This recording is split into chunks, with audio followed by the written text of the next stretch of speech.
Hello, and welcome to another episode of the Small Town Tourist Podcast, where we experience and explore everything that makes small towns great.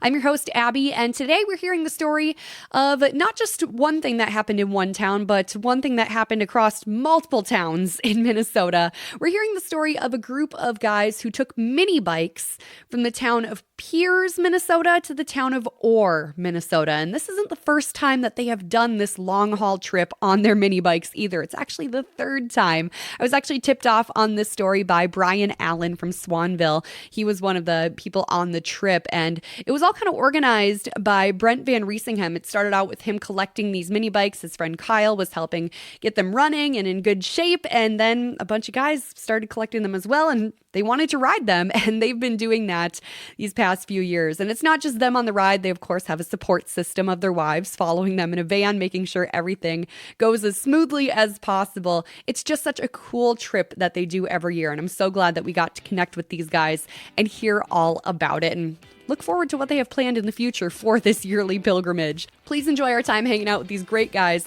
hearing all about their mini bike trip that they took this fall. I can get 70 miles to the gallon on this hog.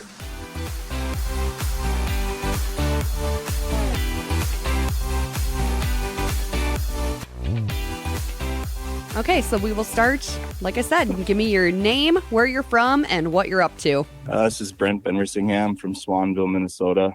And as far as what I'm doing, as far as with the Honda bikes, I started collecting Honda bikes quite a few years ago. And my friend Kyle Nash was doing some repairs on them. And he said, hey, we should get some of these running and do a bike trip. And I own an island up in northern Minnesota, and we thought that would be a good destination to go. So we started the first annual ride to the wet spot. That is so cool. Also, who can just casually say, I own an island? Yeah. We rent it out. It's an Airbnb for us. So we rent it out. We get to use it a few times a year. That is incredible. I love that. So let's kind of go back to starting your collection of Honda bikes. So what kind of bikes are you collecting, and how did you get started in that? I started collecting Honda trail bikes probably, 10 years ago. Started off with one and then found another one at an auction, bought that, and just kind of grew from there. It turns into an addiction. One turns into a snowball and a fleet of them real quick. Yeah, so now I'm working on trying to get every year and every color. I have ST90s as well. They're very similar to them, but I ended up getting that collection complete. So I have every ST90 in every year made. That's incredible. Are they all running or somewhat running?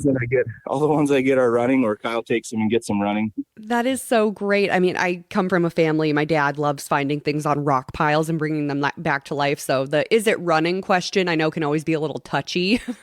Yeah, I'm definitely not a mechanic or have the patience to be a mechanic. So typically if I find them, they got to be in running condition. So how many total do you have right now? That's a good question. Kyle thinks it's 20. I'm not 100% sure. I stopped counting because I don't know if my wife would probably appreciate it if she knew how many I had. Oh, that's great. So on this bike trip that you guys did, is everyone driving a bike of yours, or does everyone kind of have one? The first year, everybody was on mine except for Kyle had one. Or you had two. Yeah, Kyle had two the first year, so everybody rode mine. And then last year, Kyle had his own, and then Brian bought one. And my son Gage was on mine. And now this year, I don't even know what the mix is. I've got two of mine. Kyle's got two, Brian's got one, and the rest are mine. Okay. How many people did you guys have on the ride this year? 7, the days of the actual ride. And then we had a friend show up here, met us up here, and we did a ride yesterday. And the wives included? Yeah, the wives took a bike ride yesterday. They had not ridden them before, but yesterday. So we took it on a state trail. And the girls got to drive for about 2 miles. Now they're addicted and they all want them. Girls gone wild. I love it. That's 14 of us that go. The girls are our cleanup crew, so they follow behind with the tools and a van and a trailer in case we have breakdowns. In case. When we have breakdowns, of course. Were there quite a few this year, or did you guys make it up there pretty safely? All the bikes made it. We had quite a few stops with issues. There's a lot of vibration on the bike, so bolts vibrate off. So we had a couple exhausts vibrate off. I don't like a couple brake levers vibrated off. I don't know, nothing real super major. Oh, I guess we had a swing arm bolt come off and the bike got really squirrely on him and he had to pull over. We had to put that in the trailer and switch it out. Oy. Yeah, squirrely is not a good word. No. So when you guys are leaving and stopping, where is the start point for all of this? We typically, Kyle usually has most of the bikes at his shop in Pierz, so we kind of make that the destination just so they're already in one spot. And so everything's prepped there. So he's had them at his house for probably the last month working on them. And so whenever I get free time, I run over there. But that's the starting point is Pierz, Minnesota. And then we just take back roads all the way up to Orr, Minnesota. So you're actually riding on the roads. These are like totally road legal and you don't have to be in the ditch or anything.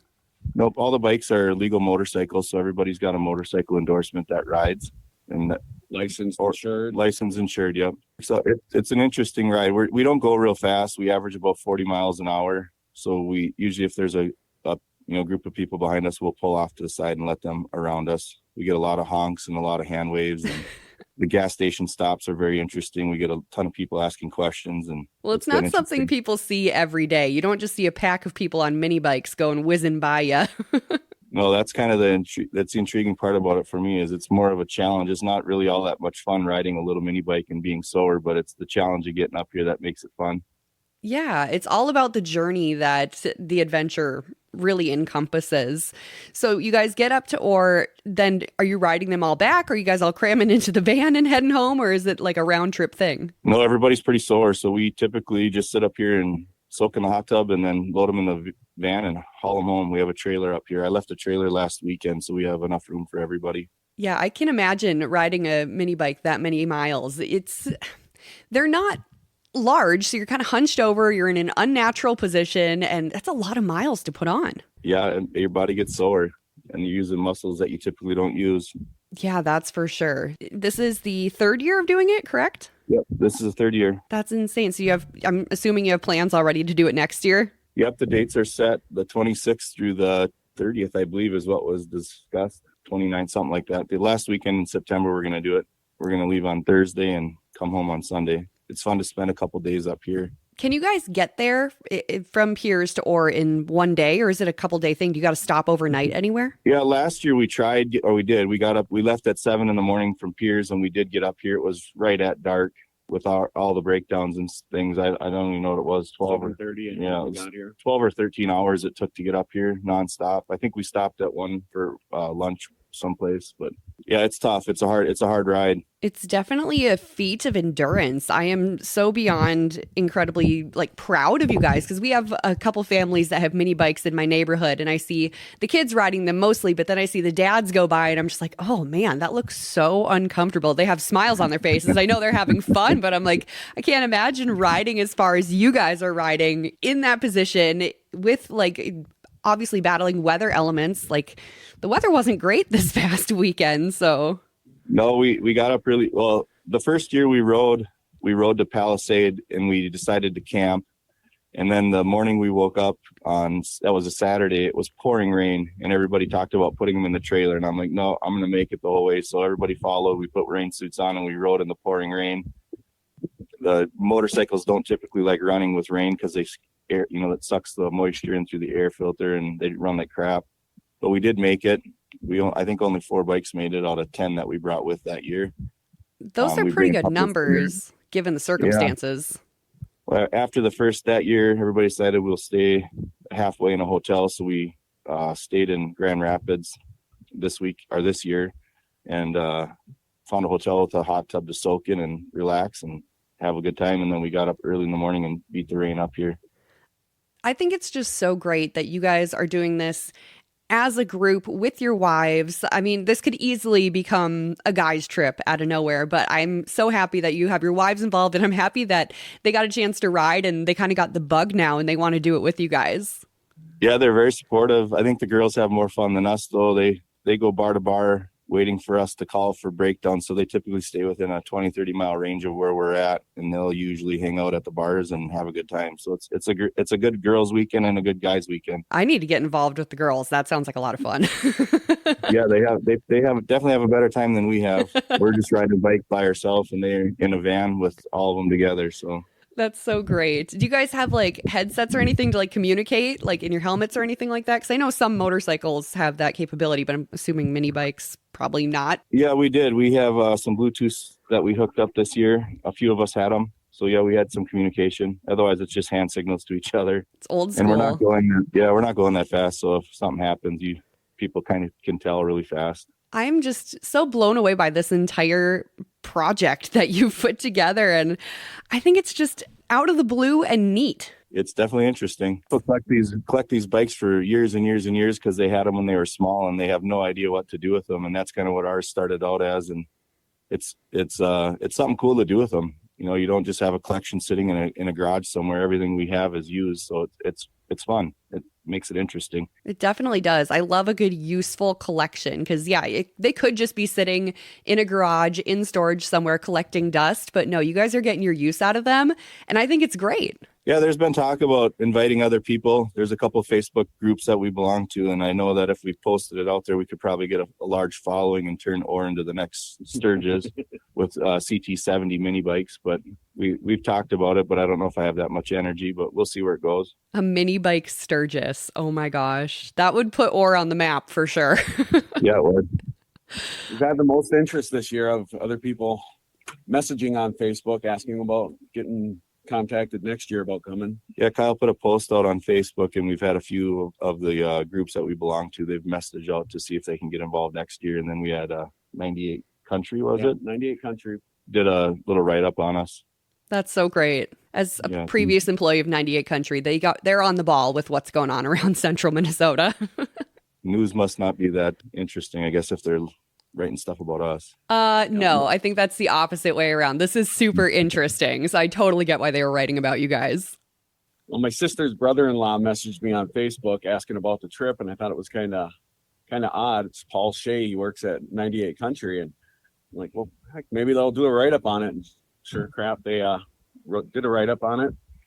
Got a lot of response afterwards on Facebook.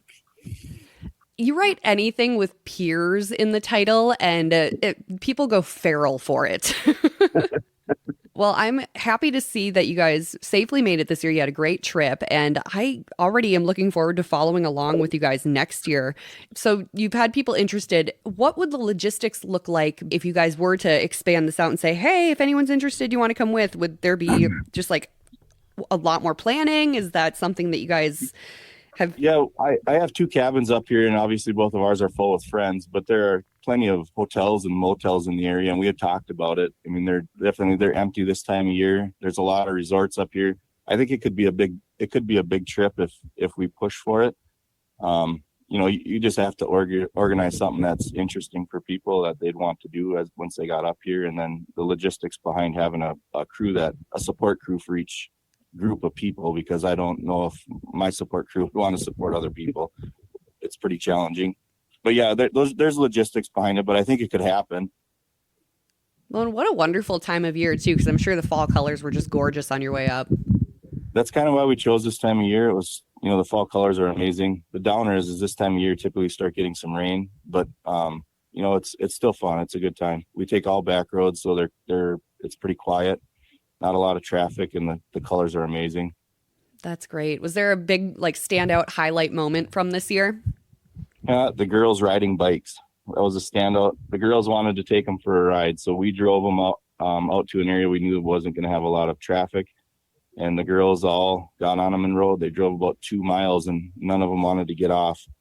That's so They need great. to get their motorcycle endorsements to continue further. We got to a tar road, and we're like, nope, that's it. That's as far as you're going. This is where you guys got to stop. Well, that's a good goal for them. Everyone gets their motorcycle endorsement, and then they're ready to go for next year. Yeah, and then we'd have to find another cleanup crew.